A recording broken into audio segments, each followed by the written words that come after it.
Hey man, it's me, Kevin Smith, Silent Bob, and all those terrible Jay and Silent Bob type pictures, man. You're listening to Drop the Mic, the only podcast that I listen to that I'm not a part of. Every podcast I listen to, I usually talk on it, but not fucking Drop the Mic. That's where I'm like, let me hear what the boys have to say. And now, we drop the mic.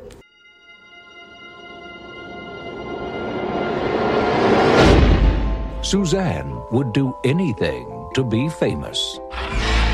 She's going to be the next Barbara Walters. I believe that Mr. Gorbachev, you know the man who ran Russia for so long? I believe that he would still be in power today if he'd had that big purple thing taken off his forehead. To be on television. You're not anybody in America unless you're on TV.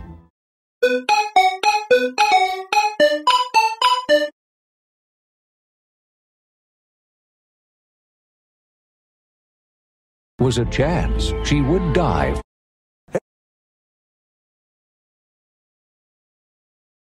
Hey man, it's me, Kevin Smith, Silent Bob, and all those terrible Jay and Silent Bob type pictures, man. You're listening to Drop the Mic, the only podcast that I listen to that I'm not a part of. Every podcast I listen to, I usually talk on it, but not fucking Drop the Mic. That's where I'm like, let me hear what the boys have to say. And now, we drop the mic.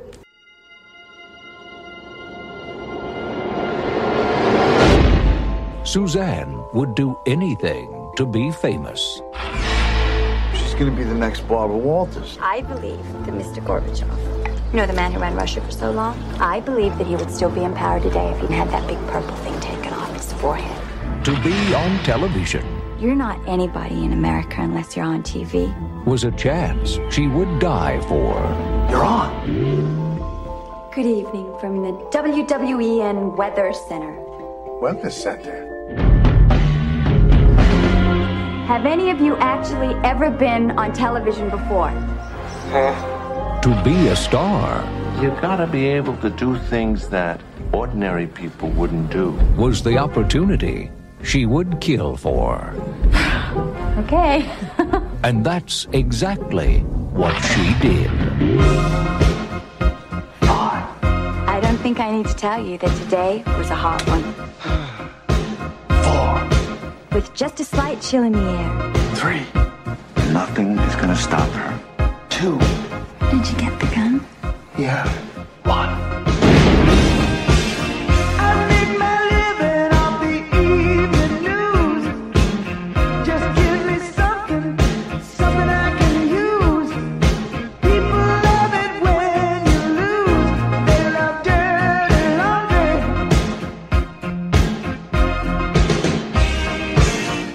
Columbia Pictures welcomes you to the real America.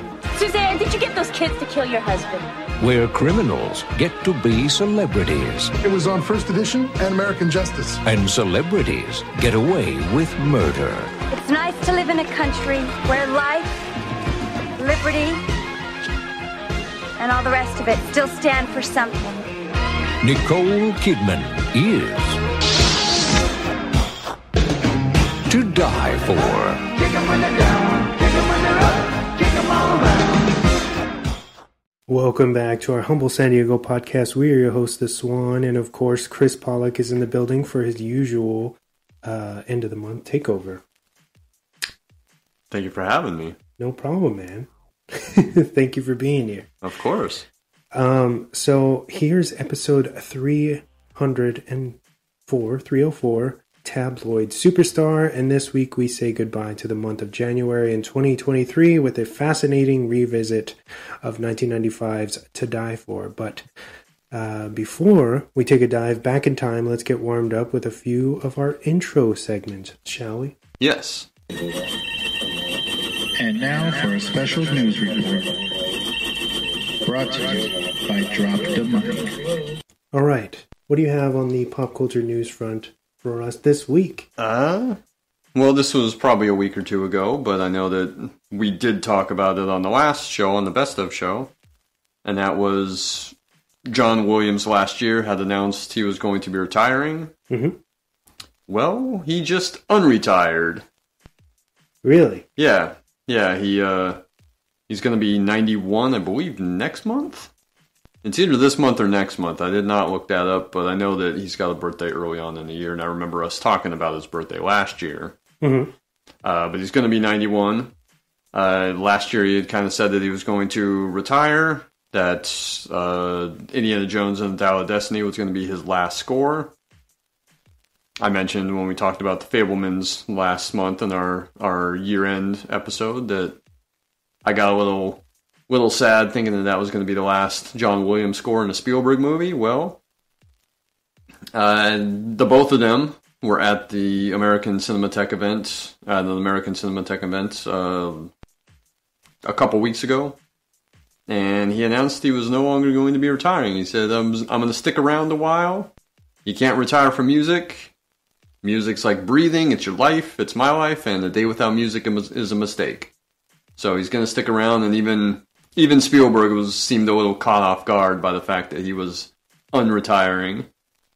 So I don't know what he's got on the schedule upcoming besides Indiana Jones, but I guess it's safe to say he's going to score Spielberg's next movie. From what I understand, he's doing a remake of Bullet, the Steve McQueen film from the late 60s. I think that's 68. That's right. Yeah.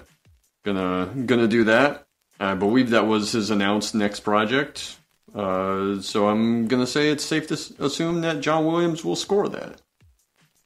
So that's awesome. I mean, hey, he earned every single right to retire, but it's his choice, and if he doesn't want to retire, and if he wants to do music up until the day that he drops dead at the podium, then, that's great, man. That's his life. I mean, why not, right? Yeah. Just like Tony Hawk, he's never going to stop. He'll never stop. But that's awesome, I'm super glad that he's deciding to not retire. And he seems like he's in good health and good shape, so continue to do it.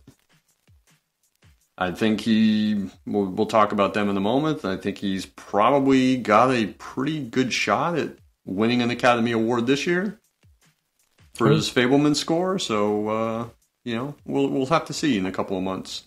Speaking of, Oscar nominations were announced on Tuesday. I don't put a whole lot of stock in them, but I am super stoked to hear that Everything Everywhere All at Once got nominated for 11 awards, including Best Picture, Best Directors for Daniel Kwan and Daniel Scheinert, Best Actress for Michelle Yeoh, Best Supporting Actor for Ki-hee Kwan, Best Supporting Actresses for both Stephanie Hsu and Jamie Lee Curtis, Best Song, Best Film Editing, Best Original Screenplay, Best Original Score, and Best Costume Design. I don't think it's going to win all of those, but I would be very, very happy if it won Best Picture, if it won Best Directors, if it won Best Actress, Best Supporting Actor for sure, because Ki-hee Kwan is amazing in the movie.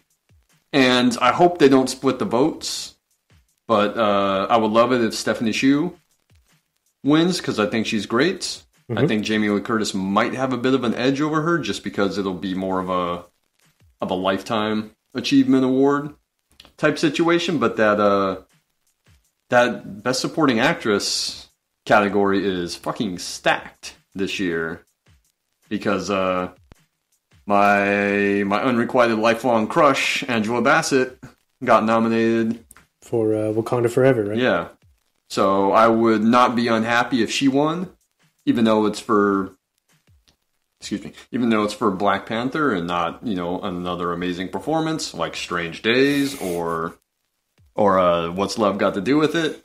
But she is amazing. She's always great. She was great in Wakanda Forever. So even if she wins, I would be happy. But I would love to see Stephanie Hsu take it. But I mean, the other two nominees in that category are Hong Chow in The Whale, which we talked about. She's fantastic in that. Yes. And Carrie Condon in The Banshees of Inisherin, which I haven't seen yet, so I can't really say, but Carrie Condon's always been a good actress, has been great in some other movies, so that's a really tough category. I think it's probably a race between Angela Bassett and the two from Everything Everywhere All at Once. Are you excited that Brandon was nominated? He's on my list here. Some other of the notable category or nominations were Brendan Fraser in The Whale, which I believe he's still the front runner for.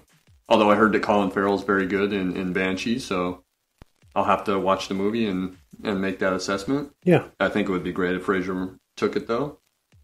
I haven't seen Causeway yet, but I was super stoked to see Brian Tyree Henry get a nomination for that movie, because I think he's a great actor, and especially doing that rewatch of Atlanta not too long ago, it just made me appreciate him that much more. And I think those were all the other notable nominations that caught my eye. But I really want Michelle Yeoh to win. I think she's incredible. She was fantastic in that movie. And that's a tough race, too, because I think Cate Blanchett's kind of a front runner at the moment. It's kind of like a two-horse race between Michelle Yeoh and Cate Blanchett, which sucks because Michelle Williams in The Fabelmans was also great, too. So that's going to be a very tough one. I do want Michelle Yeoh to win, but I think if Cate Blanchett or Michelle Williams wins, I wouldn't be unhappy, even though Blanchett's already a 2-time winner, I think. She won for The Aviator in supporting actress, and I think she has one for Blue Jasmine. I could be wrong. I believe those are the two that she already has, so give it to Michelle Yeoh. That's the best movie of the year. Yeah. And it's a crazy movie. It's so inventive. There's so much going on in it. I would love if it could win every single award that it's nominated for. Maybe it'll be like Parasite and just clean house. I hope so. I hope so. That's what I have for you. That's my news. Okay. I have just a couple pieces. Sure.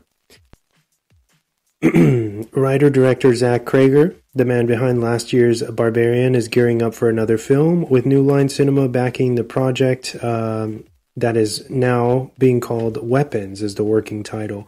Cregger has been quiet about the film's actual plot, but did make a bold comparison, stating that it will have a similar tone to Paul Thomas Anderson's Magnolia. Thoughts on this? Awesome. Magnolia is one of my favorite flicks. It's my favorite P.T. Anderson movie. Tough choice to make, but it's my personal favorite. And Cregger blew me away because, as we talked about before, he was, has a comedy background, much like Jordan Peele, and all of a sudden comes out of left field with this crazy horror movie. And now it sounds like he's going to do like a ensemble drama, so I'm excited to see what he's got. Yeah, me as well. What else? Last of Us was just renewed for season 2. Saw that. I haven't watched it yet because I'm waiting to watch all the episodes. Okay. Like once they air. That's but fair. I'm super excited for it. Have been for a while. Know nothing about the video game because I'm not a gamer, but have been excited for the show, and I'm really excited to watch it only once the season is finished. As long as they're able to keep the momentum they've built. I'm assuming you've watched the first couple episodes? The first 2 episodes, yeah. Good? Yes. Awesome. Yes. And what's great is that once you're able to see it in its entirety this first season, I want to pick your brain about it. Like how you're seeing everything, the story, not knowing about the video game. So I find that fascinating, but they're doing a great job so far. So I'm excited that they're going to be able to keep going with this story. Cool. And that's pretty much all I had for news this week. All right. And now it's time for the weekly recommendations. I have 3 unofficially, because I gave a shout out to one of them on the last episode, but I want to make a bigger push. Okay. For everyone to watch Southside on HBO Max. I mentioned it on our last episode because it was from the same guys that did Sherman Showcase. Okay. And it's hilarious. It's so fucking funny. Both those shows, but specifically Southside, which which I'm wrecking hard for right now. It's hilarious. It's more of an ensemble comedy than it was, focusing on like one or two main characters and like following them around. Okay. It's got more of an ensemble feel, and it's hilarious. So check it out. It's only 3 seasons. I think it's less than 30 episodes. Southside on HBO Southside on HBO Max. Right. I think it was from Comedy Central originally, and then I don't know if they dumped it and HBO picked it up. But given HBO Max's predilection for dumping shows out of the blue, check out Southside. Like I said, it won't take you very long to get through. It's definitely worth it. Watch it as soon as possible. Just in case.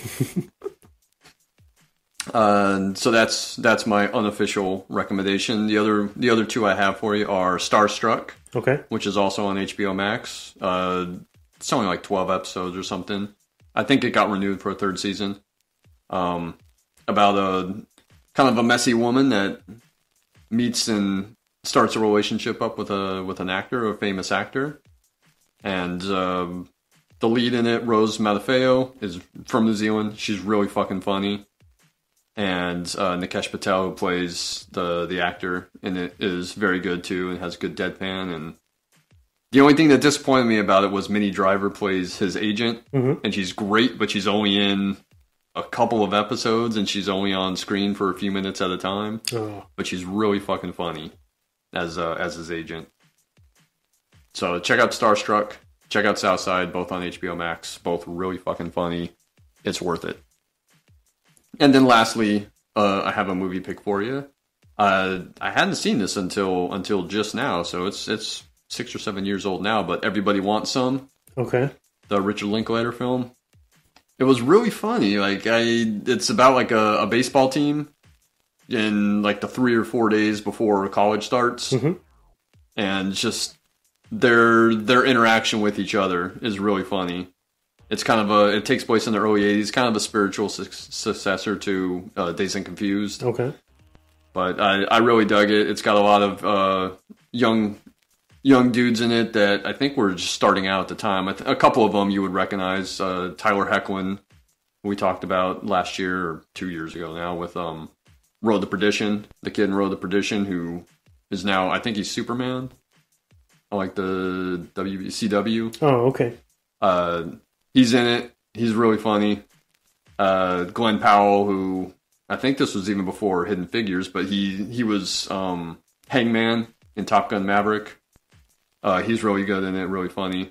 And just a lot of other guys that you might recognize. Some of them you might not recognize some of the others, but it was really funny. I watched it the other night, a few nights ago, and really enjoyed it. Is that streaming? That's probably on HBO or Showtime right now. Okay. Streaming there. Maybe even Paramount Plus, because I think it was a Paramount movie. But well worth it. I highly enjoyed it. Okay. Highly recommend it. Especially if you can watch Dazed and Confused and then this together. Back to back? Yeah, I think it'll make for a good night of some nostalgia films. Very nice. I just have one for you this week. Little movie called Infinity Pool. I was going to ask you before we went on air if you had watched it. Yeah, I watched it opening day. And I'm a big champion of Possessor. I think Brendan Cronenberg is talented. I haven't seen it. I think it's on Hulu, though. Yeah. That was one that I really wanted to see, and I think because it was released during the pandemic, it was just... 2020. It was like weird. And I never got a chance to see it. Now I know that you were a big champion of it and really, really enjoyed it. So I want to watch that, but I am stoked for Infinity Pool. Infinity Pool is good. Obviously, I'm wrecking it right now, but not great. Okay. Perhaps it was just because it's the first time I'm watching it. Maybe it's something that needs to grow on you. Was it something where you were just so stoked on Possessor? Yeah, I think that this is yeah, kind of a bring down, even though it's probably a great movie on its own. Yeah, I think I set the bar really high for myself. But that being said, I think Mia Goth and Alexander Skarsgård are great in the film. It's very... It kind of looks balls out. It is. But it also... obviously, I went to the theater to watch it. It's a rated R cut. And, as I feel like it's notorious that the Cronenbergs do weird-ass stuff. And this one, the rated R cut seems like there's some things that were dumbed down or missing a bit that affected the story a little bit. There is an uncut version that exists, so hopefully we can get that whenever the physical media hits and see the real version. But yeah, I would still go say check it out. It is insane. Excuse me. I would like to see it. I've had a really long week this week. I've been working 6 days for the month of January, and I don't know if I'm going to get a chance to see it this upcoming week because I am working 6 days again. Okay. But if not, hopefully I'll get a chance to catch it next week. Hopefully it sticks around long enough for me to catch it, but we'll see. Yeah, I hope so too. So too. Babylon, I guess, came and went. Yeah, I haven't... Yeah, that was one I wanted to see. Came out at Christmas and just disappeared in like a week or two.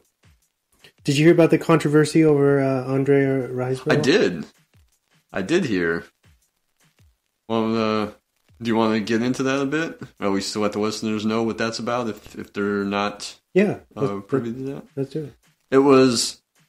She was in the... I don't even know if that movie was released last year, or is it one of those that was released very limited at the end of 2022 and is going wide sometime this year.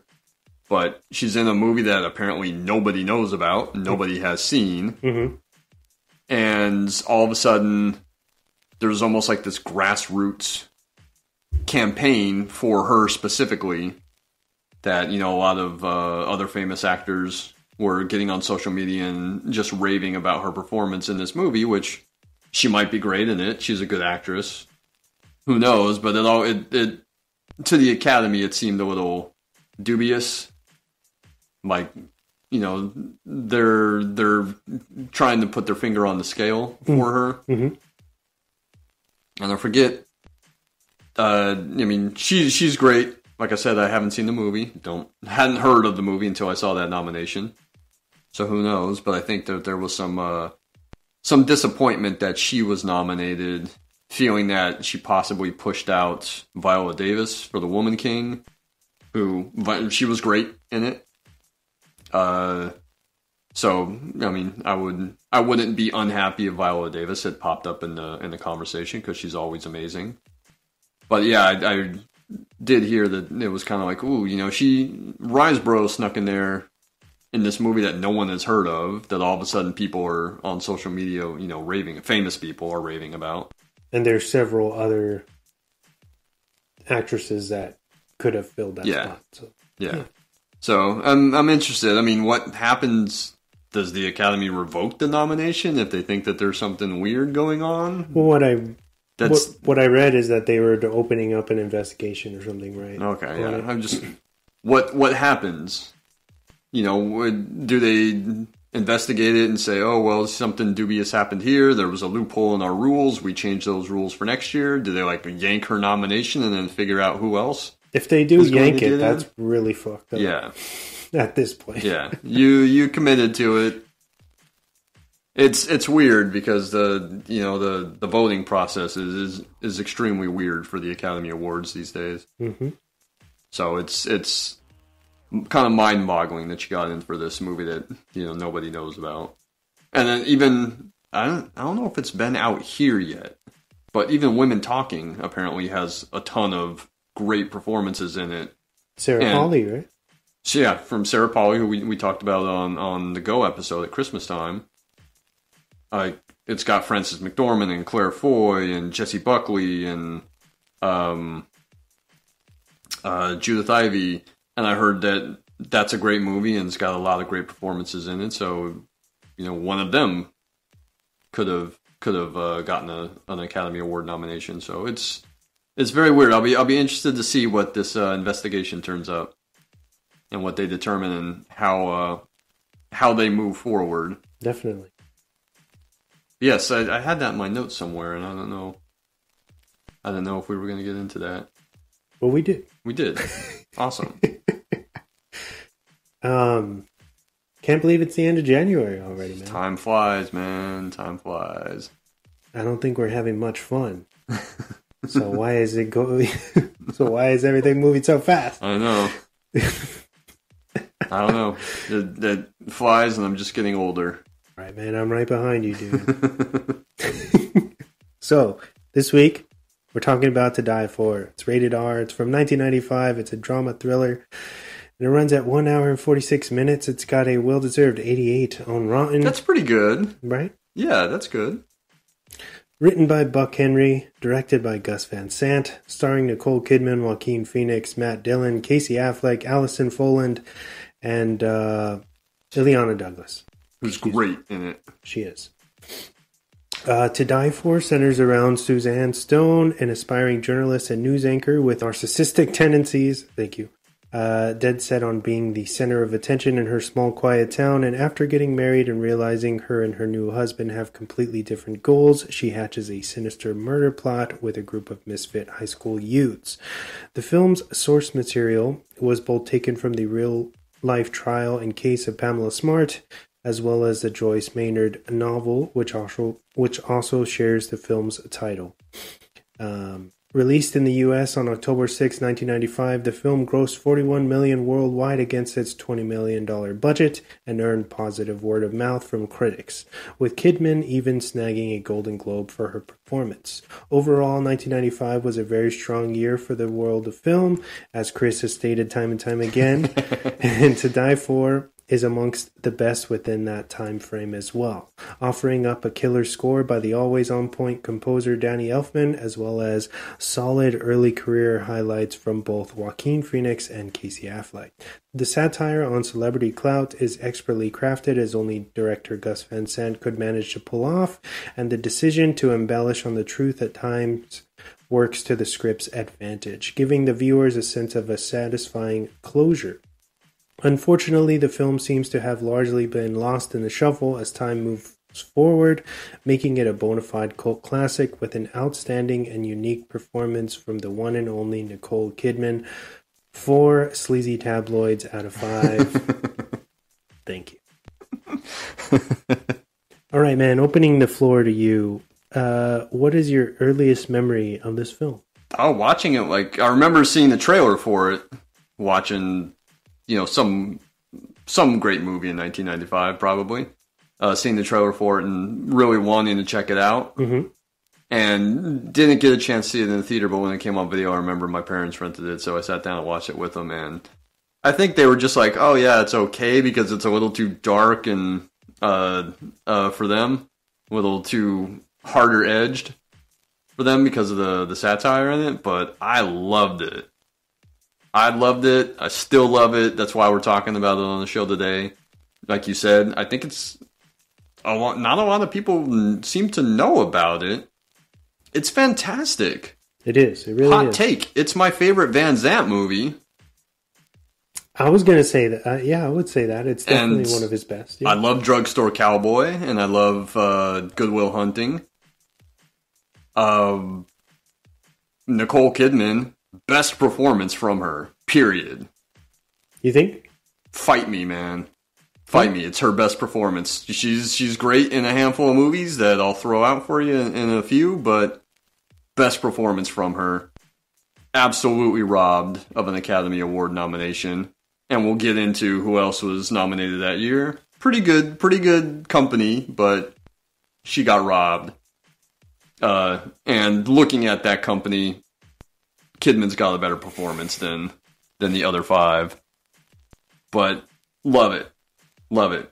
Everything is great. I love the direction. I love the almost mockumentary feel of it. Yeah. The Elfman score is almost like Tim Burton-esque. It's something that would not be out of place if it was in Beetlejuice. Very kind of whimsical. Like Edward Scissorhands. Yeah.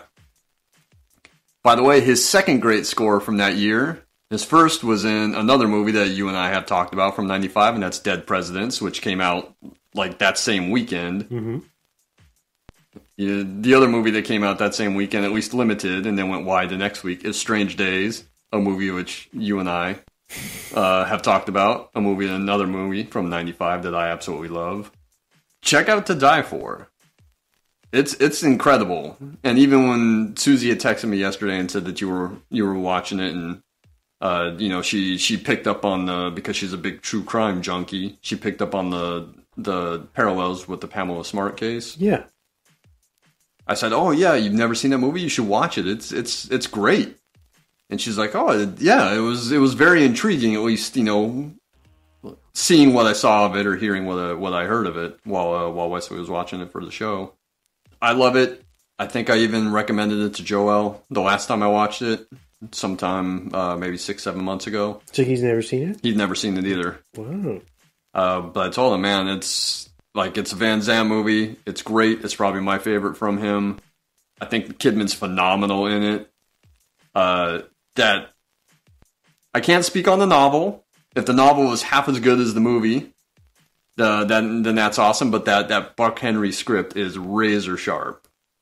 It really is. Yeah, it really is. So, fantastic movie. I highly recommend anyone who hasn't seen it, and if you have seen it, watch it again because it's fucking hilarious. It's really good. Kidman's great. Joaquin Phoenix is great, and I think his first role, like, as an adult, because he was a kid actor for a while and was in a bunch of stuff like through the mid to late 80s. Mm-hmm. Mm-hmm. And I don't think he's in anything for a few years, and then he pops back up with this. I believe this is, like his first adult role, and he's 20, I believe. Yeah, he's like 20 or 21 when this movie gets made. Mm-hmm. And I was surprised because it was like, oh, he looks young. He looks like a baby. Yeah. Yeah. Yeah. And he's really good in it. And really good at kind of playing that really kind of dopey, like heavy-lidded. And very, he seems very naive, which makes the grooming so much more dark. Yeah.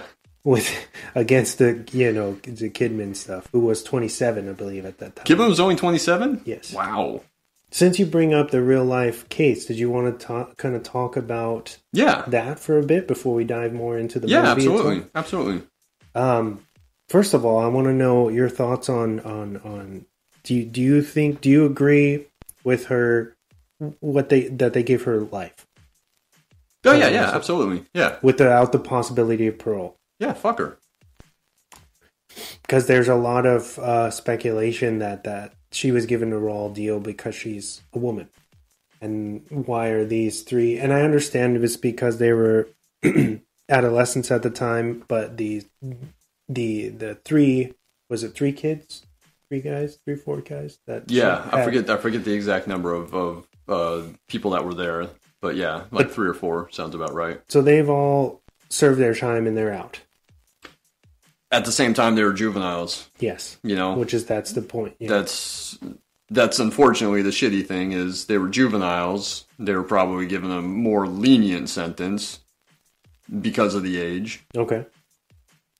And they also the big thing here in this case, because I watched in 2020 they had a 2020 special on Pamela Smart, which I watched in preparation for the show. Susie had said that she had recommended something like that to you. Yeah, and it was very, very helpful insight into the real case. Mm-hmm. It was fascinating stuff, and I feel like what's hindering her from possibly even getting out on parole is the fact that she will not admit to anything still. Mm-hmm. And she's been incarcerated for almost 3 decades.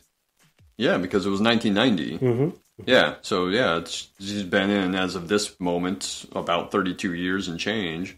She definitely deserves it, and I would be saying the same thing if that was a man too. Like, she manipulated a teenager, specifically one teenager, into killing her husband. Mm-hmm. She was the one that set that whole series of events in motion. Even though she's not the one that pulled the trigger, she's still, she went away for, accomplice the first degree and conspiracy and everything. You're part of it. And especially when it's first degree murder. Like, if you have any kind of knowledge and you even though you're not the one committing the actual crime, like, you're in big trouble. Also, they got her for tampering with a murder investigation or something like that, I believe. Yeah, witness tampering, because a female intern at the school was friends with her, as in the movie, mm-hmm. and had worn a wire and caught Pamela Smart on the wire, threatening her not to say anything to the cops. Yeah, that's witness tampering. Which is funny because her, according to the special I watched, her lawyer, Pamela's lawyer, literally told her, "Do not talk to this person. They are going to be wearing a wire," and she did not listen. Yeah. For someone who seems like she's pretty book smart, that was dumb. Come on. You put yourself in this jackpot. So yeah, and I'm actually shocked that the film follows that case, the major beats of that case, like pretty closely. Yeah. You know, and to the point where it's almost not really fiction anymore. I mean, it is fiction because it's telling a story about a fake person with fake characters, but the major beats of that story are there. Yeah, it's pretty close. I'm old enough to have a vague recollection of that crime. I mean, I know the name Pamela Smart, and I kind of remember when that happening because that was a big deal and big news because that was one of the first trials where they were allowing cameras in the courtrooms, and because kind of the salacious aspects of the case, he made it very much tabloid fodder. Almost like the Tonya Harding stuff. Right? Yeah. So they got tons of media attention, and that's probably why I have that recollection of it. I probably wouldn't have remembered anything except it was one of those that was kind of this high profile case because it was all over the TV and was big news. That's the case that the book and the film are taken from. We shout out some Van Zandt movies. You know, he does Drugstore Cowboy. He does My Own Private Idaho, which is a good movie too. With River. With River Phoenix. Yeah. You know, Joaquin Phoenix's brother. And then, follows this movie up with Good Will Hunting. So he's got, a pretty solid run for those first few movies. Have you seen Elephant? Just vaguely remember parts of it. That movie's, 16, 17 years old? Mm-hmm. Yeah. I remember, kind of catching parts of it. But I'm not into a lot of his latter-day output because it seems like he was getting a little too indie. I know that kind of how he got his start, but yeah, like Last Days and shit like that. Yeah, and that movie where Casey Affleck and Matt Damon are just wandering through the desert for 2 hours. You know, maybe this came up in your research, but did you know that they didn't want Casey? I think they were looking at Ben Affleck or Matt Damon initially. Yeah. And Van Sant said, no, I want Casey because he's got this kind of gritty edge to him that I think would be good. God, he's so obnoxious in the movie. Yeah. And that was one thing I want to talk about when Buck Henry has the cameo as the teacher, Mr. Finlayson. And he almost has this burning hatred for Russell throughout the entire movie because he's yelling at him and reprimanding him, smacking him. Yeah, there's the scene where after class is dismissed, he had hit Russell and Russell's on the ground and he's bending him, telling him listen to me, you little shit. I just thought it was so funny. I never really noticed how much he seemed to really dislike him. You know, for a good cause because Russell was a really obnoxious asshole in the movie. You know, everything that is said in the class, he always has some smart comment for. Every time, what's Fallen's name? It's Lydia. I blanked on her name for a moment. Lydia Mertz. Every time she says something, Russell always has some really vulgar remark about it, and he's really obnoxious. He plays that part to a T. And Fallen's great too. Do you think? Did you notice on your you watched it? What was it, twice? I watched it, once the other night and then again the next morning. I feel like Casey's not in it very much. No, you're right. Like Lydia. And, it's more Fallen and Phoenix. And I know Casey was only 17, so I wonder if that had to. Maybe labor laws kept them. Yeah, he was only kept them from that. 17. But you mentioned Affleck and Damon. Mm-hmm. were kind of up for that part, and he chose Casey Affleck. And apparently, as the story goes, Casey Affleck's the one that brought Van Zandt the script for Good Will Hunting that Ben Affleck and Damon had written. And then that's Van Zandt's follow-up to this. So, I don't know if that's true or not. Makes for a good story. It makes sense, right? I bet they were just like, oh, hey, you're working with this guy? Like, give him the script. Give him the script. Well, because you and I didn't do Good Will Hunting, right, on the show? No, I think that was you and James. Yeah, in my research for that, everybody was trying to change what they wanted to do with the story. So then they ended up bringing it to Van Zandt because he wasn't trying. Oh, when they were kind of like shopping it around? Yeah, they wanted to make him like a superhero and all this dumb bullshit. Yeah, like where he had like powers or something. It's a fucking trauma, dude. Yeah. I hate the studio execs, fucking dumbasses sometimes.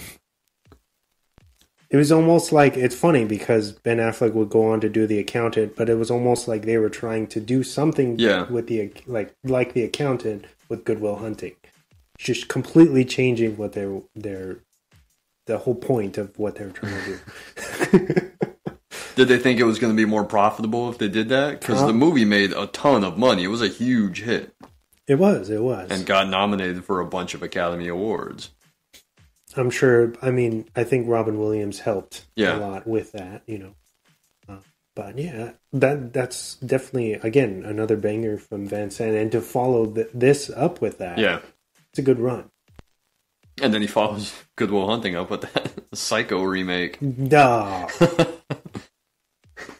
You just had to bring that up, didn't you? I have to, because it's so odd, but apparently the urban legend is that they just asked him after Good Will Hunting, like, you know, what are you going to do next? And I think he just facetiously said, you know, do a shot-for-shot remake of Psycho, and Universal's like, here's $100 million, go do that. In color with Vince Vaughn, right?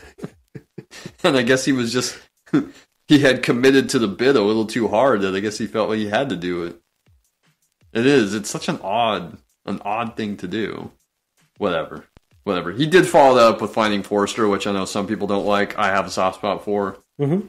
I do like it. So I won't knock that movie. Buck Henry wrote the screenplay for it, which I was actually surprised because it's like a little harder edge than what he's known for. You know, he's known for writing The Graduate, which has like a little bit of a darker feel to it than just like a coming of age movie. Didn't he co-create Get Smart? He did, with Mel Brooks. So I was actually surprised, like when I knew who Buck Henry was, probably later than the first time I watched this movie, but when I knew who he was and I saw that he had written the screenplay for it, I was actually surprised that this was from Buck Henry, because he didn't seem like he was really known for doing something that was a little bit darker than what he was known for. But this, like we kind of talked about already, I feel like the script does a good job of like kind of being playful, mm-hmm. even though it's really not. It's really like kind of demented what the movie is actually about when you boil it down. But it does it feels like Tim Burton-esque in a way, you know, where I guess the satire of it is done really, really well. But go ahead. No, I 100% agree. Like, the satire is great. And I love that it's, you know, about this woman who becomes a media personality. And I love I was going to look up the editor, and now I kick myself that I didn't. I love the way that they construct the movie with the talking head interviews, with, you know, the talk show that the parents are on, with Nicole Kidman narrating the camera. It says edited by Curtis Clayton. Curtis Clayton, give him a shout out, because the editing is fantastic in the movie. The way it cuts between all those different things, and even the ending, where you just kind of see like behind the scenes, the footage of like the slate. There's even a couple times where the talking head interviews where you can hear the interviewer like chime in with something. I think he does it during one of the Ileana Douglas interviews where she's out on the ice rink. And then it happens again when Joaquin Phoenix says that he has to like jerk off every time like the weather comes on or something. The guy's like, ooh, like kind of stops him. And then even like the video footage that apparently Nicole Kidman shot herself of, you know, when she was doing the interviews of Russell and Lydia. Like the one that they use against her that they seize. Yeah. Joaquin Phoenix when he's all. Yeah, when he he winks at. She asks about the sexually transmitted diseases, and Russell, of course, has some shitty comment. And then they cut to James, and she, you know, he's like, oh yeah, well, the relationship I'm in, she's really clean and doesn't have all that. And then he like winks at the camera, and then she's kind of taken aback, where she kind of takes the camera away from her face and looks at them, and then he like brings it back up, and he's like winking again. And that's the interview that Wayne Knight's character is like super happy that got used on Geraldo and like American Justice. But those interviews are hilarious. When she's sitting out there in the park with them, and then Russell like says something vulgar, of course, and she has to stop him and say it's not fit for air, and she doesn't want to hear language like that again. She's almost like parenting them at one point, even when she's in front of the entire class and they're all kind of acting rowdy. She's the one kind of trying to calm them down before Buck Henry comes back in. Because the way that she dresses, pretty much throughout this, it's like she's in another era. Yeah. So it's like especially the kids, don't take her seriously when she's there, you know. And she dresses like she's on camera all the time. No matter what, yeah. Even for the family party. Yeah. Yeah, she's just like super over the top. You're talking the party where she invites like the parents over and where she has the dish that's from Johnny Carson's favorite restaurant in Los Angeles. And then you find out later on that she didn't even cook it. Like the neighborhood butcher made it. Oh, shout out to Kurtwood Smith, the great Kurtwood Smith who plays her dad. And Holland Taylor plays her mom. They're only in bits and pieces of it. They're not in a lot of it, but they're both great. Dan Hedaya is awesome as Larry's dad, and even his mom, who I think is Maria Tucci. But that whole sequence with them with the parents on the talk show, where they're talking about, you know, their kids, and then he's like, Kurtwood Smith's like, oh yeah, we didn't know, you know, maybe he's got like mafia ties or something, and he looks over at Hedaya and he's like, oh, you know, no offense. And Hedaya's like clearly offended by it. It's like, no, it's okay. And then basically like gets back at them and saying, oh yeah, we thought he was going to marry, you know, a nice Italian girl and all that, but this is America. It's a melting pot, like in The Godfather. But just that whole sequence with them on the talk show is hilarious, and like the passive aggressive way that they talk about each other's children. I love how this movie starts, and they immediately let you know that her husband has already been killed, pretty much, and that everybody dislikes. Yeah, it's Suzanne Moretto, and then she's like, "No, my real name, my stage name is Suzanne Stone." She's so good. The way that she just kind of stops and kind of resets herself and says, "No," it's great. Her delivery is great throughout the entire movie. She's got that kind of flat, like all American accent. Did you know the studio didn't want Nicole Kidman? Oh, I have a laundry list of actresses that they wanted for this film above Nicole Kidman. And I know she even took a pay cut. She did. This is controversial in my opinion. So here we go. Patricia Arquette, Jennifer Connelly, Joan Cusack, Bridget Fonda, Jodie Foster, Melanie Griffith, Daryl Hannah, Holly Hunter, Jennifer Jason Leigh, Tatum O'Neal, Mary Louise Parker, Sarah Jessica Parker, Michelle Pfeiffer, Brooke Shields, and Uma Thurman. What? I'm looking at that list trying to figure out like who could pull that off. Patricia, maybe. Maybe Patricia. I think Bridget Fonda, maybe. Maybe Brooke Shields. Early Brooke Shields, no? Maybe. I think Connolly was a little too young at the time still. Although, I mean, you blew my mind saying that the Kidman was only about 27 when she made that. Maybe Mary Louise Parker. Maybe Jennifer Jason Leigh. I think Jennifer Jason Leigh probably is the best of that bunch.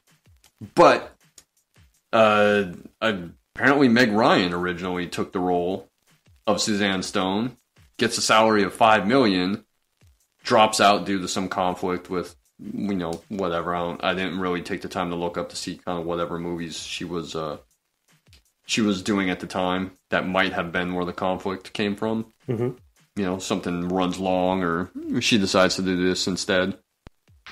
But yeah, it gets $5 million to do this movie, and then it has to drop out.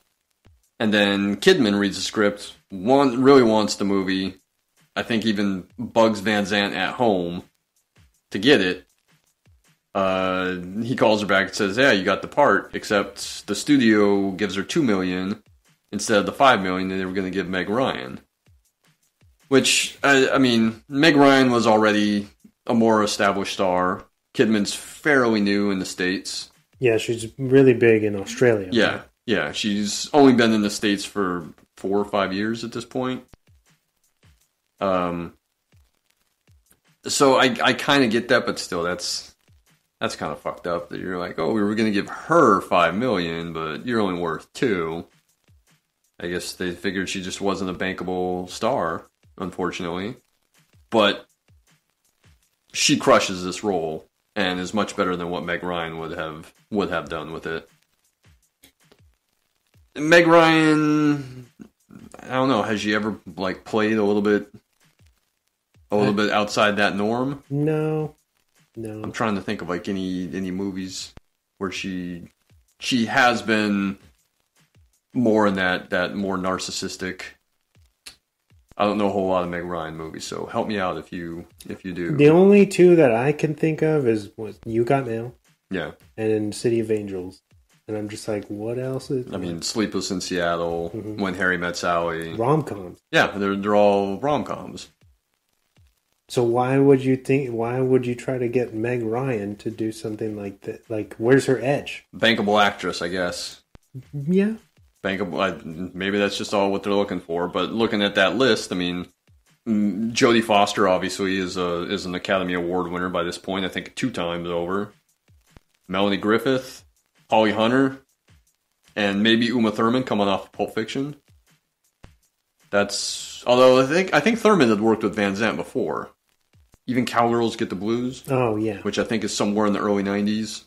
And people didn't like that too much. I remember my parents renting it and being so fucking lost. I've never seen it. I just remember them being like, this movie's fucking weird. We're out. But I think maybe Thurman, through her Van Zandt connection, was probably in the mix and coming off of Pulp Fiction.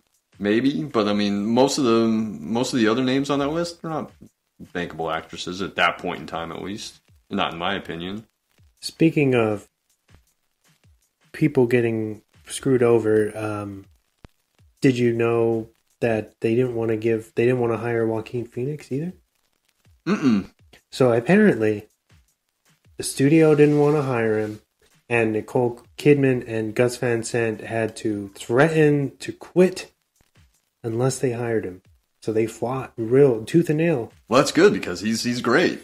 He's great in it. And I know that, as we mentioned a little bit ago, that Van Zandt had a relationship with River Phoenix because, mm-hmm. he's in My Own Private Idaho. So I'm wondering if he knew Joaquin through River. I'm pretty sure because and then I think Joaquin had just changed his name because he was known as Leaf before, correct? Yeah, because his siblings all kind of had nature names. His real name is Joaquin. Yeah. But his siblings all had kind of nature type names, so he changed it to that because when he's a kid actor, he goes by Leaf. I think this is the first movie that he uses Joaquin. But yeah, that's crazy that they didn't want him. They didn't want him. Oh man, he's so good. But then, of course, they changed their tune when they saw, and they were like, "Yeah, we're really glad that we got him for this." And it's like that. That's why you can't listen to these fucking. Hey man, people, man. Kidman crushes this role. Meg Ryan would not have. You would have had a totally forgettable movie had they actually got who they wanted. And it probably would have made even. I mean, this wasn't a huge hit, unfortunately, at least stateside. But I think you would have made less money with Meg Ryan because everyone would be going expecting to see like the rom-com woman, and instead she's in this like kind of dark satire, seducing teenage boys and getting them to kill her husband. Everything. So I think this movie might have not done nearly as well. And yeah, you're right. Would it be as good with Meg Ryan? Probably not. Probably not. I mean, Kidman had been in some more dramatic roles, some more roles that are a bit leaning into the darker stuff before this. So she makes a lot more sense to me. And maybe I'm just saying that because I think she's just so incredible in this film. I've already told you, I think it's her best. Yeah. By quite a big distance. Yeah, I can't really think of something where she's a lead like this that compares. I think she's fantastic in The Others. That's probably my second favorite performance from her. Yep. I think we've talked about this before many years ago, where that came out the same year as Moulin Rouge, and everyone sucked the dick of Moulin Rouge. That's right. And overlooked The Others, and she's so much better in The Others than Moulin Rouge. A movie that you and I loved that I don't know did very big business, or a lot of people know about, Destroyer. She's awesome in. Yes. Watch Destroyer if any of your listeners haven't seen that. She's really good in it. And that's a movie that just kind of is forgotten about. Yeah. It was like a smaller release and is so good. She's incredible, especially doing something like that at her... she's obviously older now, but she was already kind of an older woman to be, doing something so... I don't know. That required kind of physicality. It was very impressive. I went to go see that in the theaters, and as did I. I think on your recommendation, we talked about it last month. But she's awesome in The Northman. Yes. I would have been very happy to see her in the Best Supporting Actress category this year because her stuff in The Northman is good, especially that monologue that she has towards the end, where you find out that she's the one that set all that up. Did you ever see Bombshell?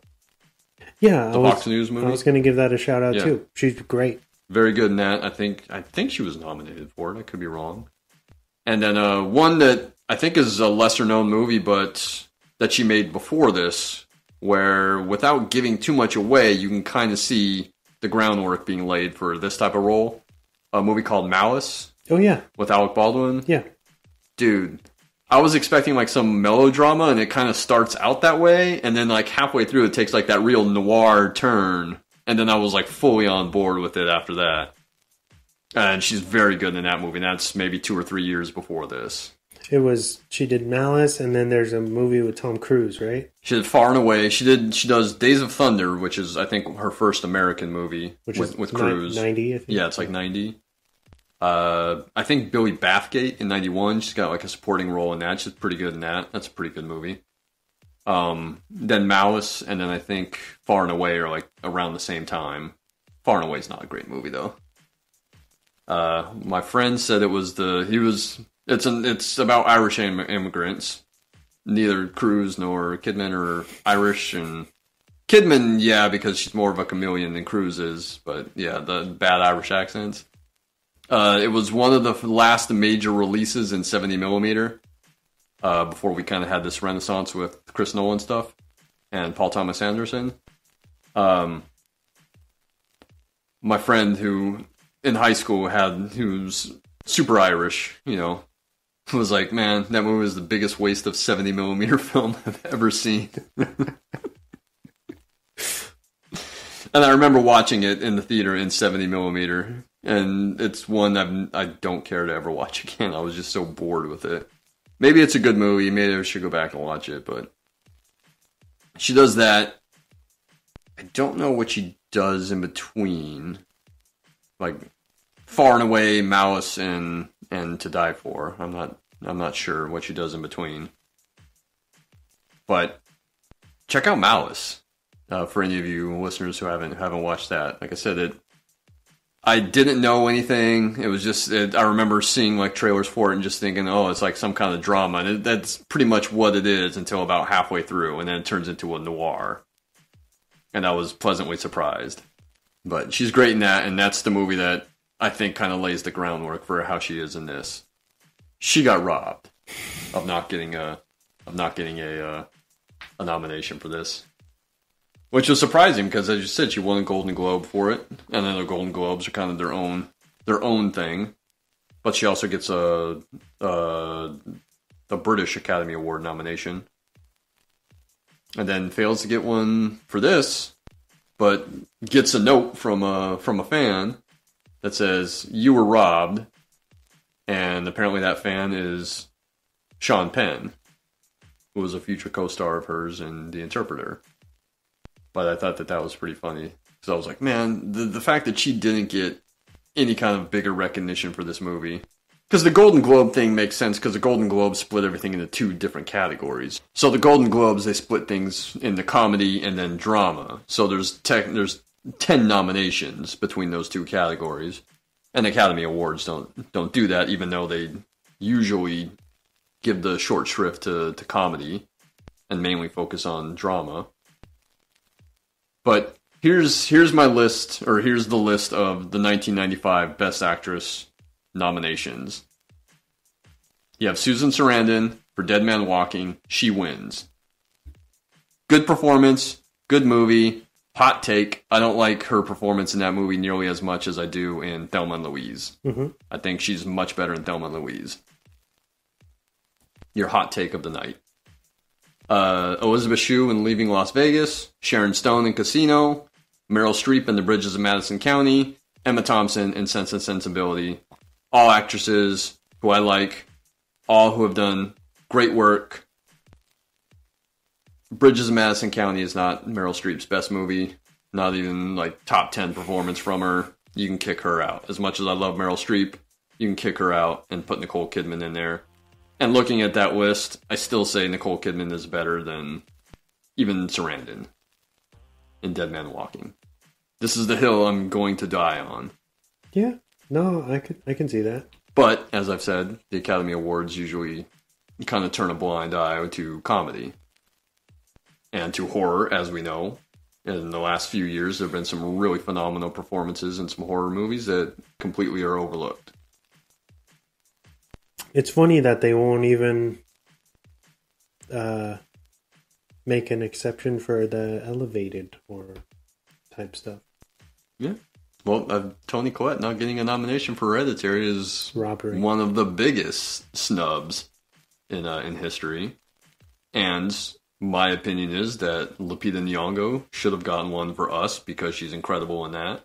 There were some big horror movies this year that, you know, as you talked about Mia Goth, kind of a snub this year. They were talking about horror and not horror not being recognized, and they listed the horror movies, and I was thinking Jaws isn't really what I would call a horror movie. Yeah, I mean Silence of the Lambs, I still don't think is a horror movie. It's a thriller. Yeah. Get Out, probably horror, but I think it's in that elevated horror conversation. The Sixth Sense is not a horror movie. No. That's a drama that just happens to have some supernatural elements in it. And I don't know if there was anything else. And then Parasite got thrown into the conversation, but I wouldn't call Parasite a horror movie at all. So, very interesting to hear about that. But, I mean, look at those 5 Best Actress nominations for 95. That's all drama. That's all drama. And I think you can kick Streep out. She's the weak link in that. That's a bummer. And don't get me wrong, I love Meryl Streep. Not for that movie. Kidman, so much better. Well, let's let's shout out Ileana Douglas, because I told you she's great in it.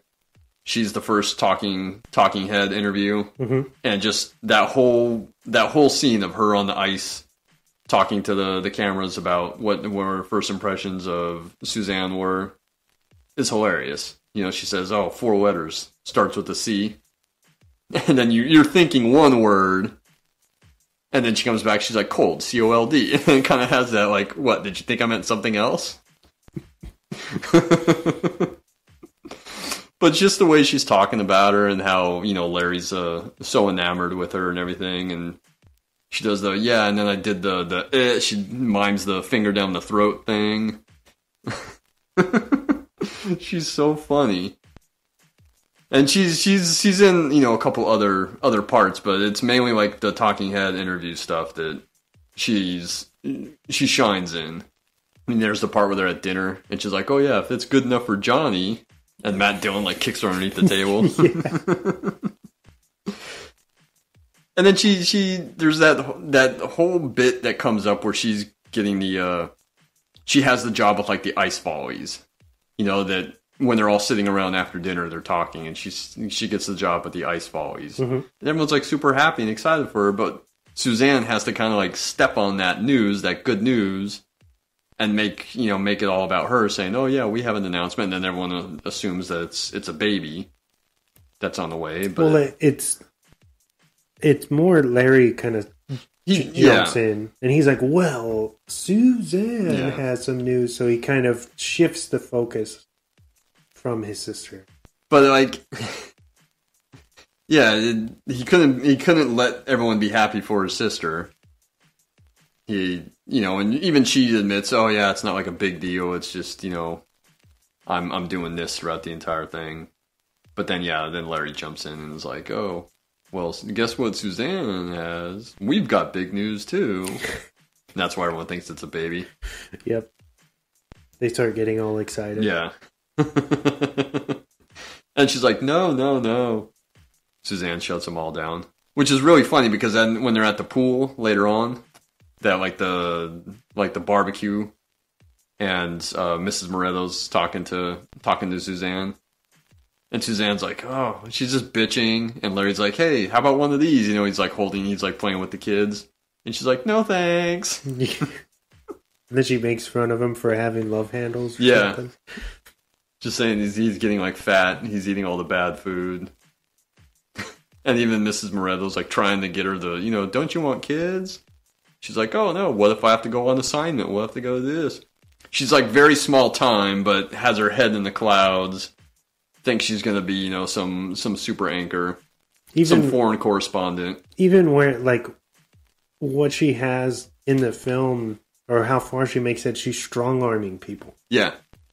To get, to get that weather position, to get the job at WE, and it was a WENN, is the station. The small time station.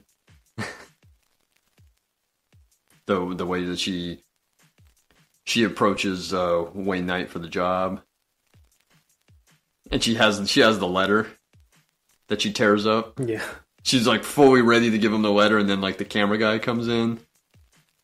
The letter it's a callback to a story that she hears in when she's on her honeymoon. Larry goes out on the boat like fishing for the day. And she's hanging out at the television convention, which apparently is the reason that they went to Florida for the honeymoon, is because she wanted to go to the television convention and just didn't tell Larry about it. And she meets with that guy, George Segal. She meets with him, and he tells this like really profane story about how some famous anchor, he doesn't say the name, he tells her, but it's all whispered, you can't hear. Tells about the famous anchor that went in for a job and had the letter that supposedly like her station manager wrote, that she gives to the higher up at wherever she was applying. That's just like really like it's got like a really sleazy punchline basically, and I won't spoil it because it is pretty funny, but it's got that sleazy punchline, and then the look on Suzanne's face where she's like, "Oh. Who wrote it?" Or, she doesn't get it. She doesn't get like, the thing behind the letter. But she uses that tactic when she goes to apply for the job at WENN, and she clearly has the letter that she's going to give him, and then when the camera guy comes in, she quickly puts it away. And then you see her tearing it up after she actually gets the job, because Wayne Knight relents and gets her the job. But then she has like her idea file, and she's always coming to him with ideas on like what news stories she could do. And I think like the kid documentary, the teenager documentary, is something that, you know, like you said, she strong arms him into. It's funny that she has those dreams of being big time. You know, and she name checks a couple of famous anchors. You know, she name checks Connie Chung and Jane Pauley. When she's talking about the name, she's like, yeah, she doesn't go by Connie Povich. And Jane Pauley, who's married to Gary Trudeau, who wrote Doonesbury, pretty famous cartoon. I don't know if he still does or not. I don't know if that's finished. She talks about Jane Pauley not being like going by Jane Trudeau and everything. And that's why she's like, no, I'm Suzanne Stone. By the way, I want to go back to Ileana Douglas. You notice how her arm is in the cast? Yes. After she finds out that Larry is dead, she kind of faints, and then her arm's in the cast for like the rest of the movie. Doing the research, I found out that was real. She really injured herself. Not when she fell, when she was doing the fake faint, but apparently her and Matt Dillon were just like horsing around on set. And she ended up breaking her thumb. Oh, wow. So the cast is real, and they just like write it into the film. But she's hilarious in the movie. I always wondered like why she wasn't a bigger actress. So it's unfortunate like Ileana Douglas isn't a bigger star, because she's really great in this. I just found out that she used to date Scorsese. Really? Yeah, because she pops up in like 3 or 4 of his movies. I know she's in Stir of Echoes, right? She's in Stir of Echoes. Good in that. Cape Fear. Yes. She's got like a bit part in Goodfellas. She's good in Ghost World. So how do you know how old she is off the top? I would guess she was probably born 60s. She's in a really good movie that's out maybe a year or 2 after this called Grace of My Heart, where she's like a songwriter. It's kind of a period piece. She's very good in it, but everything else that she's done since is just you know, a lot of smaller stuff, you know, some TV stuff. But she's just so good in this movie that watching it, I'm like, man, she should have been a bigger star. Oh, she's 61. Yeah. Okay. Let's talk about the kids. Teenagers in the movie, but I mean, Phoenix and Folland at least were probably in their late teens or early 20s. But there's that scene where Larry leaves and Suzanne invites them over, Lydia and Jimmy. And just like that shot, those repeated shots of Jimmy dancing, I kept cracking up. Because I don't know how tall he is, but he's just like really lanky. And he's just like doing this weird, like little, not jig, but just like kind of shake. Because they're listening to what, like some like house or industrial? Yeah, something like that. Yeah. And then Suzanne, he says, oh, hey.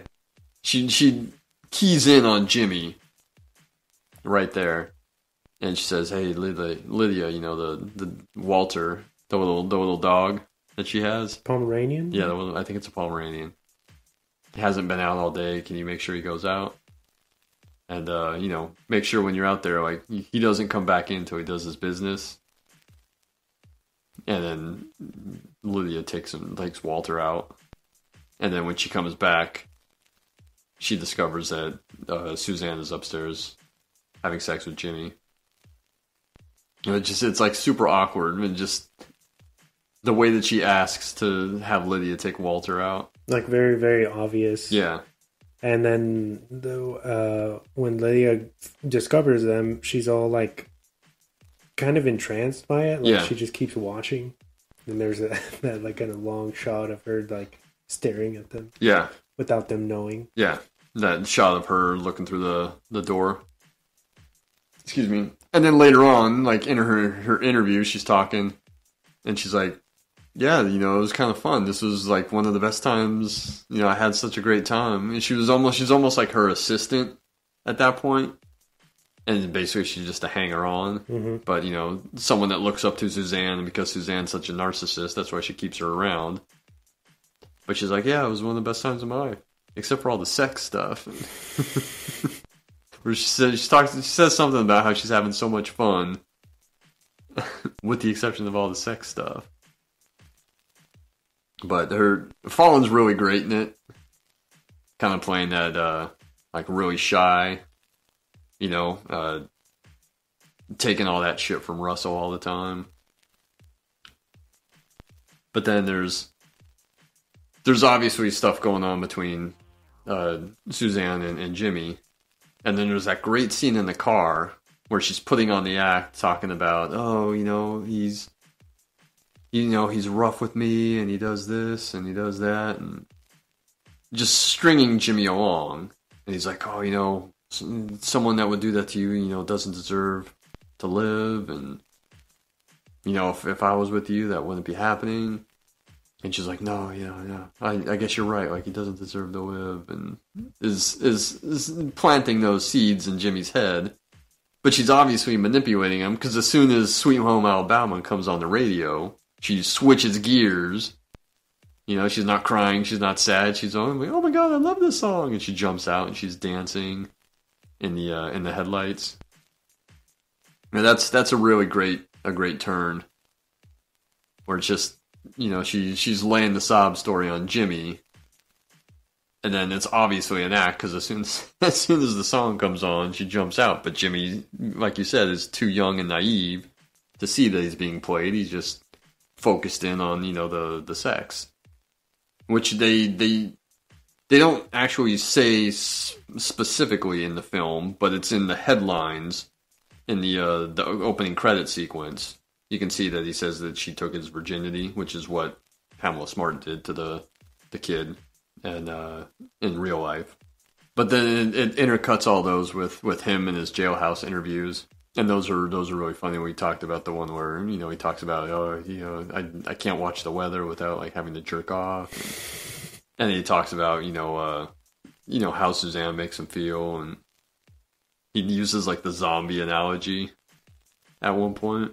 But he's so good at having, like, just being that kind of dim-witted, kid. Looks like he's perma-stoned. Yeah. And then it comes down to like them actually doing the crime, and she manipulates Lydia, because Lydia is following her around, and she's telling all about the boyfriend, like her mom's boyfriend, that obviously had a fixation with her, obviously molested her by the sound of it, and she talks about like getting the gun and killing him, and that's where Suzanne's like, oh yeah, talking to Jimmy and asking, hey, did you get the gun? Because she has one. So she's manipulating Lydia at the same time.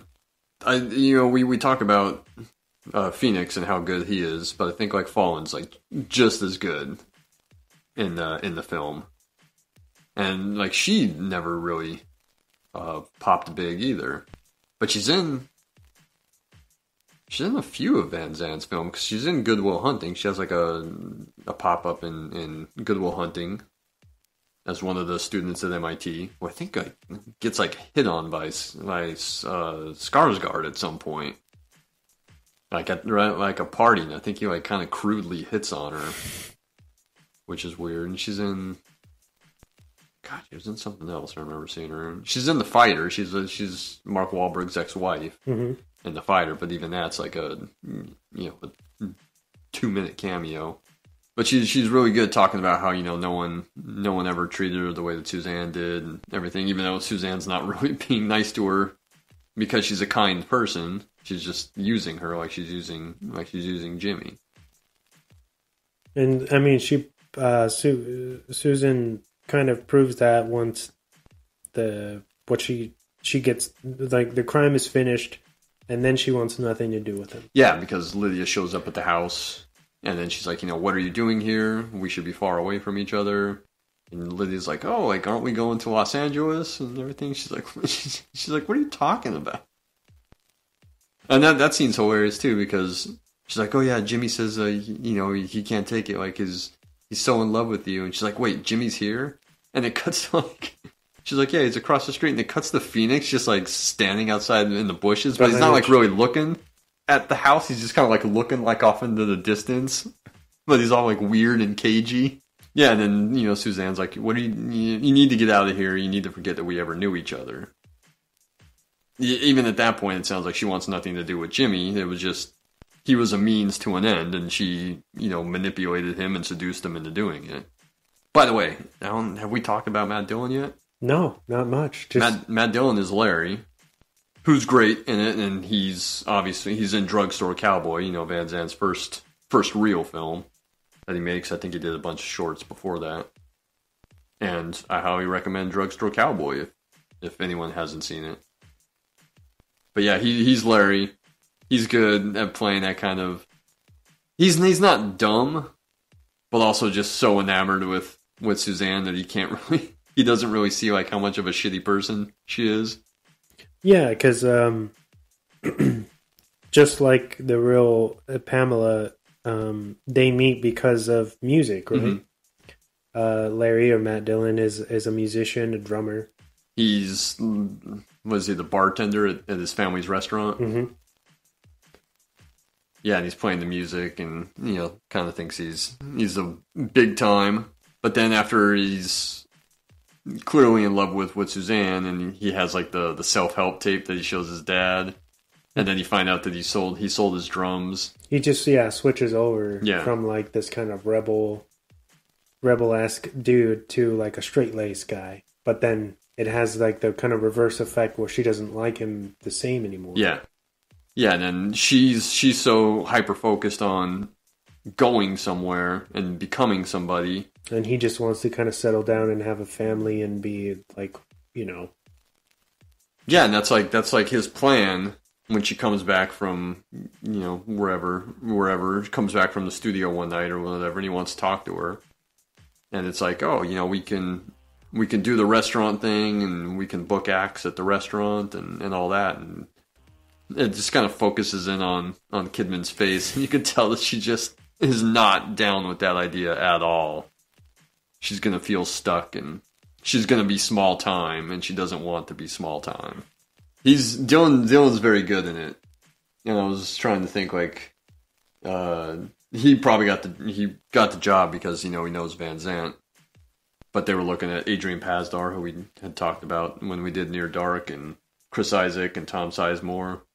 Vince Gallo. I can't imagine Vince Gallo in like a mainstream movie. I guess that was probably before his career whatever career he has had. That was probably before he was pretty big. He was probably just a struggling actor at that time too, but I can't imagine Vince Gallo. Vince Gallo would have made like a good Jimmy if he was younger. Oh yeah. Yeah, I could totally see that because he's very weird. Yeah. Like a weird guy. Yeah. Yeah, that's the type of character that Vince Gallo would play. He wouldn't have the Larry role. We are going to span time together. I read some article that was talking about the brown bunny the other day, and they're like, yeah, Vince Gallo was basically just Buffalo 66 was a fluke. Because then he did the brown bunny. So she gets the kids to commit the crime. There's that great scene where they're at the motel. Suzanne and Jimmy with Lydia outside with the dog, just standing in the parking lot. Like, while this is all going on, she just waits outside for however long. Mm-hmm. But it's great because Suzanne is manipulating Jimmy and basically telling him that she's going to withhold sex. And when Jimmy's like, oh, I don't know if we should do this. When she tells him, what would you say if I told you, like, we can't do this again until it's over? And he's like, oh, yeah, I think we could do it next week. Or, like, in a couple of days or something. He's like, really quick to, oh, yeah, we'll take care of it. because that's all his way of thinking is just that. But she's like, oh, it's got me thinking. I don't know if you're up for this. Maybe someone like Russell is up for this. And then Jimmy's like, no, I'll do it. Not condoning any of those actions. I just think the way that she plays that whole manipulation scheme is pretty great. So they commit the crime, which happens while she's on air giving the weather report. And there's that great shot where almost like that psychic connection or something, where she's doing the weather, and then after he's killed, she kind of stops and is like, oh, yeah, I just want to give a shout out to my husband Larry. It's our first wedding anniversary. And it zooms in on Wayne Knight's face, like he notices that something kind of changes too. It's really well done. But after obviously the crime is committed, and then she's telling Lydia to stay away, and Jimmy and all that, and then like the dominoes start falling, because immediately, like, you can tell that Larry's parents kind of know that something is up. Ileana Douglas, Janice, says in her interview, like, yeah, I kind of knew. I didn't really know, but I knew. Yeah, because I think that she doesn't like Susan from the very beginning. No, she despises her. Yeah. Well, really, I don't even know if the family even like they're just kind of put off by her the entire time, where they think that she's being fake or something's off. Yeah, and that's how that whole that fake talk show plays out. Is that it was clear that they just didn't care for her. They just put up with her because their son was in love with her. But even when Larry's talking to his dad, you can tell that Padea's just doesn't buy any of it. Thinks she's full of shit. And then the cops are pretty funny, because they're just like, yeah, you guys, as career criminals, you guys flunk out of kindergarten. Because they made just, every mistake possible. They had the gun. They found the gun at Lydia's. They found, like, the clamshell or the oyster. I forget if it was clams or oyster. Like, they found the shells. Mm-hmm. In the house because of the boots that they're wearing, Russell's boots. And then there's the scene where, Lydia gets wired up and goes to meet with Suzanne, and, tries to talk to her, and Suzanne pulls her aside and tells her to keep her mouth shut, and, I never said to do this, I never said that, I never got the gun, that was all you. He was very smart about manipulating them into doing everything, and, saying all that. But then as they're walking out, she basically lays it out that she just thinks they're all like trailer trash people and all that. And then she does I'm a respected journalist. I come from a good home. Like, who do you think a jury's going to believe? The way that she delivers that line. All this time you're watching Kidman kind of narrate the camera.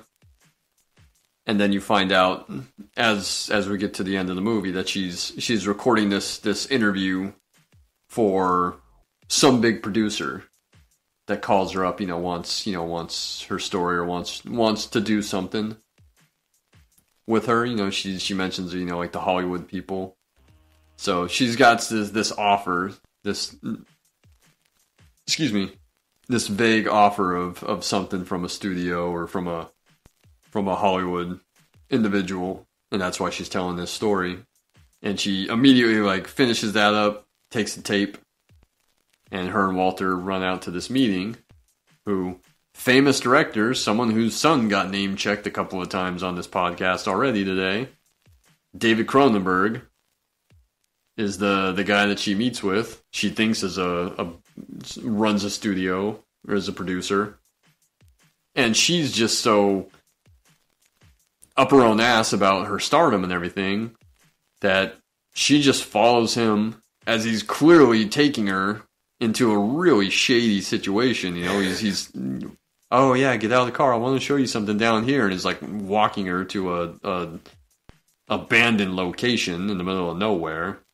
And she's just like, oh yeah, like, what are we doing out here? And, oh yeah, you're so young to be running a studio. Cronenberg plays it great too. He does. He's like, oh yeah, I came a long way. He's like so cool. And, you know, you don't see anything happen. Although there is a quick cutaway earlier on in the film where Hidea's talking about, like, you know, where Kurtwood Smith mentions them, like, the mob ties to Hidea. And he's like, oh yeah, no offense taken. And there's that, like, quick cutaway to the, like, abandoned mill or whatever it is. And you hear, like, a quick scream. And you don't see that in the climax of the film. But you obviously know the mill. And you can see that.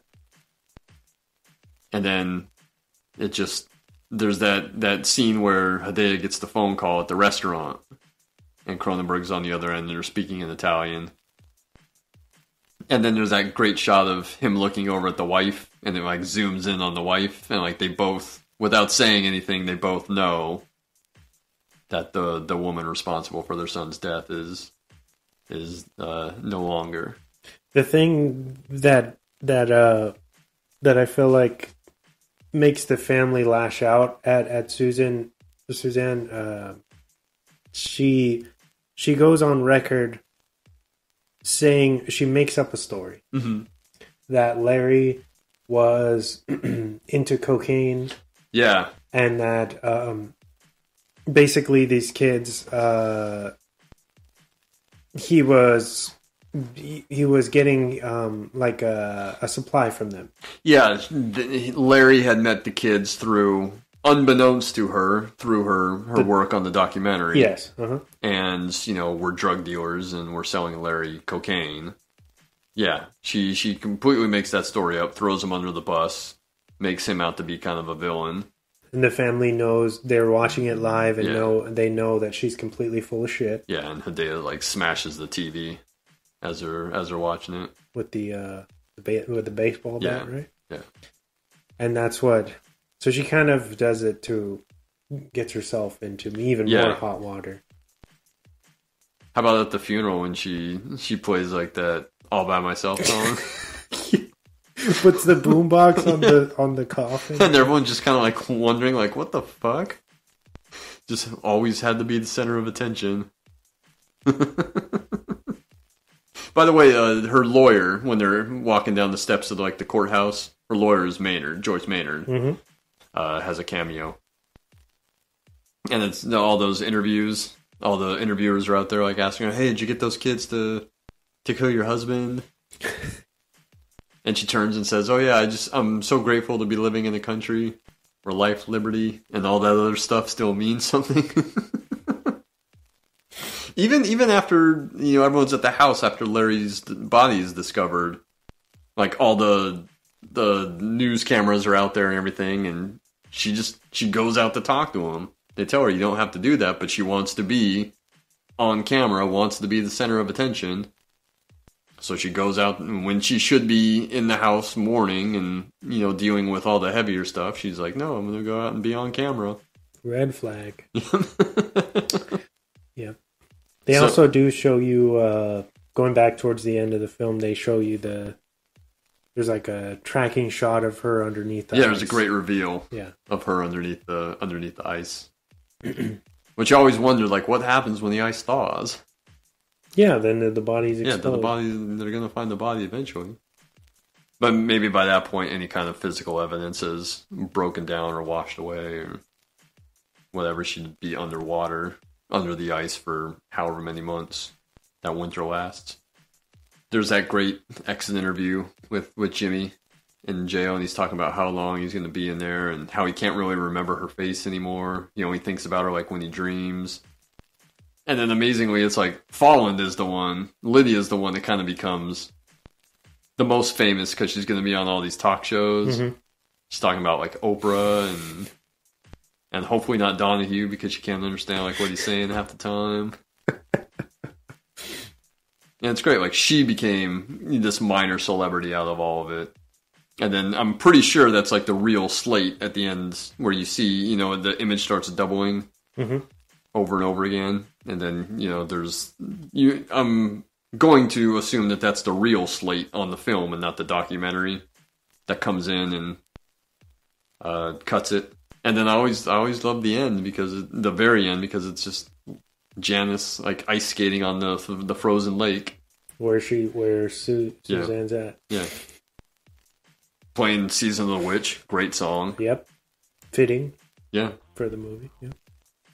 Good movie. Like it's not all that long, and it moves so fast. I think even by the time Larry's dead, I think there's only like 15 or 20 minutes left in the movie, tops. And so it still bugs me that it wasn't a huge hit. Not that I was expecting it to make, you know, $200 million or something, but it barely made its budget back in the States and just kind of doubled overseas. It's not the type of movie that would do well overseas anyways. It's not a big movie. But just like a bummer that it didn't do what it should have done and didn't get the recognition that it should have. Yeah, the way that something like Good Will Hunting did. Yeah, maybe it was just a little too acidic for people. A little too dark, but man, is it good? And it's something that's aged very well. I feel like it's still the tones and things that they're touching on are very much still problems. Mm-hmm. So I have a couple quotes from you, as I have a tendency to do, from some critics. Okay. So pretty well received by critics. I mean, you said what, 88? 88%. That's pretty good. That's higher than I would have expected for this movie, but I'm glad because it's amazing. Janet Maslin of the New York Times calls it an irresistible black comedy and a wicked delight. It takes aim at tabloid ethics and hits a solid bullseye with Miss Kidman's teasingly beautiful Suzanne as the most alluring of media-mad monsters. The target is broad, but Gus Van Sant's film is too expertly sharp and funny for that to matter. Instead, it shows off this director's slyness better than any of his work since Drugstore Cowboy. Completely agree. Both Mr. Van Zant and Miss Kidman had reinvented themselves miraculously for this occasion, which brings out the best in all concerned. I said at the top of the show, I think this is Van Zant's best movie. My personal favorite. People can argue that if they want to. My personal favorite. And fight me, it's Kidman's best performance. So that Maslin quote's dead on, in my opinion. I got another one for you. Mick LaSalle of the San Francisco Chronicle said, past tense, she brings to the role layers of meaning, intention, and impulse, telling her story in close-up as she does throughout the film. Kidman lets you see the calculation, the wheels turning, the transparent efforts to charm that succeed in charming all the same. Her beauty and magnetism are electric. Undeniably, she belongs on camera, which means it's equally undeniable that Suzanne belongs on camera. That in itself is an irony, commentary, or both. And then later on, in 2007, it kind of got like a reevaluation. And Emmanuel Levy writes, To Die For was mean-spirited satire, told in mock tabloid style. The film features the best performance of Nicole Kidman to date. Better than The Hours, which is what she actually won an Academy Award for. Hours is snooze. Don't waste your time with it. She's okay in it. The best part of the movie is the Julianne Moore middle section of the movie. Watch that instead. The best performance of Nicole Kidman to date as an amoral small-town girl obsessed with becoming a TV star. Some good quotes there from some critics that really liked it. I just wish more people had seen it at the time of its release. I hope more people see it now. And I'll leave you with this from my research. So, who knows if that's true or not? Supposedly, her performance in this movie inspired other actresses playing complicated sociopathic women, like Reese Witherspoon in Election, Charlize Theron in Young Adult, and Rosamund Pike in Gone Girl. Which I can totally see all of those. Yeah. Those are all really fun, really great performances by those actors. That's really funny that it would come full circle. I was watching Young Adult earlier, it was on. Young Adult's great. While I was setting up, that was on in the background. Yeah. So it's funny that it's in your notes.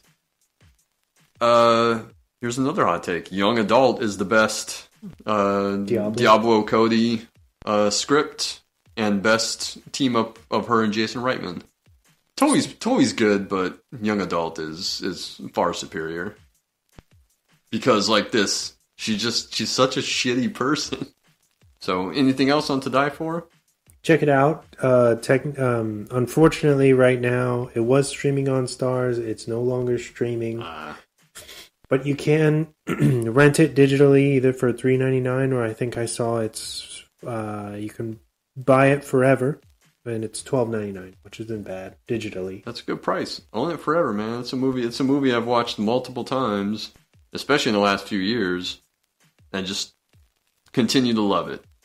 It's great, man. And I don't know how I remember this, but going back to when you introed the film, saying that you remember seeing the trailer, I remember seeing the trailer all over VHSs of around the same time. Do you remember what movies? It's a Columbia movie, so what movies do you remember? Desperado, maybe? Yeah. Gotta be Desperado. Because that's Columbia. It comes out about the same time. That's something that I'd watch regularly, so it's gotta be that one. The trailer's great. It's got Dirty Laundry by Don Henley playing over it. I remember that. But I can vividly remember watching that trailer. Mm-hmm. And then I think I did end up seeing the movie, but also I was very young at the time, so I don't think I fully grasped the severity of it until watching it later on in life and realizing how really good it is. But I remember even going to the mom and pop rental shop and seeing the big ass poster of her, on the cover. It's a really good movie. It's awesome. And again, like the Elfman score is great. It is. And it wouldn't be out of place in a Tim Burton movie. Check it out. Since probably a lot of people haven't seen it, like we said a couple times. Yeah. I always make that push. I even was telling Susie yesterday when she was texting me about you were watching it. I said, you should watch it. It's great. The direction is awesome. The way it cuts between the interviews and the fake talk show and Kidman talking directly to camera. Yeah, it's a very unorthodox structure. Yeah. And it works. Yeah. And it cuts back and forth, and it has like the little cuts, the little aside cuts when people are talking about stuff, like we mentioned, like with the abandoned mill that you see early on. Before we wrap up, like the interview that the cops do with Jimmy, where he says all this, and they say, oh yeah, Russell did. He's like, what? Russell said that. But then they ask him where they had sex, and he starts he goes on this laundry list of places that just is never ending. He's like, oh yeah, here, in the back of her car, at school, in her parents' house, at the motel here. It goes on and on and on. But again, he's also a kid. He also breaks down when he realizes that he's fucked. So I guess in the real trial, all of those kids were refused to say anything because they thought because they were minors that they weren't going to be tried as adults. Mm-hmm. So they were just going to keep their mouth shut. And then when they dangled in front of them and they said, no, we are going to try you as adults, then they gave up everything. They gave up. And then they, it worked because they got lesser sentences. Yeah. So. Unfortunately, that's usually the way that the legal system works, is you did a shitty thing, but if you're willing to throw the other person under the bus, then we'll go lighter on you. I do have some closing thoughts. Absolutely. And I think this is a good kind of ending piece, but apparently the real Pamela Smart says that when this film came out, that I think they showed it inside of where she was. What? Or something, or had a screening of it. Why? And it caused her to be assaulted. Really? Yeah, I guess two women accused her of being a snitch, and they beat her up to the point of, I think they broke an orbital socket. Jesus. She has a plate in her face now. I think the real Pamela right now is 55. Yeah. Yeah, she was like early 20s when that crime happened. Yeah, okay. But yeah, I thought that was interesting that it's funny because she's really upset. She seems really upset because she's like, everybody thinks they know everything about me because of this movie. But it's like, yeah, but you should be like pretty stoked that they pick somebody like Nicole Kidman to portray you because she's no Nicole Kidman. If you get my drift. That's what Susie said. Let's face it, Sid. Your mother was no Sharon Stone, all right? I have so many questions now. Who thought it was a good idea to show this movie in jail? Yeah. Yeah, how was that even allowed? Especially when the person that the movie is pretty much based on is in said jail. Yeah. And also, was she really a snitch? Because it sounds like everyone snitched on her. Mm-hmm. They should probably be more upset that she was a pedophile. Yeah, right. I would think that would be her main offense. But also, the guy, Greg Smart, Billy didn't deserve that. No. And he seemed like a decent guy. No, and from what I remember reading about the actual case was, they were still fairly newlywed. Yeah. At the time of the crime, which in the movie they hit their 1 year anniversary. I'm not even sure they made it that far in real life. Just maybe 6 or 7 months. I think. Yeah. And she basically did it because she knew that a divorce would be costly, and she wanted to avoid that, but also collect the life insurance. And get the condo and all this other stuff. It was just greed. Yeah. It boils down again to greed. Didn't work out for her. Yeah. You know what? No one deserves to die for something like that. Just cut your losses, get divorced, and move on.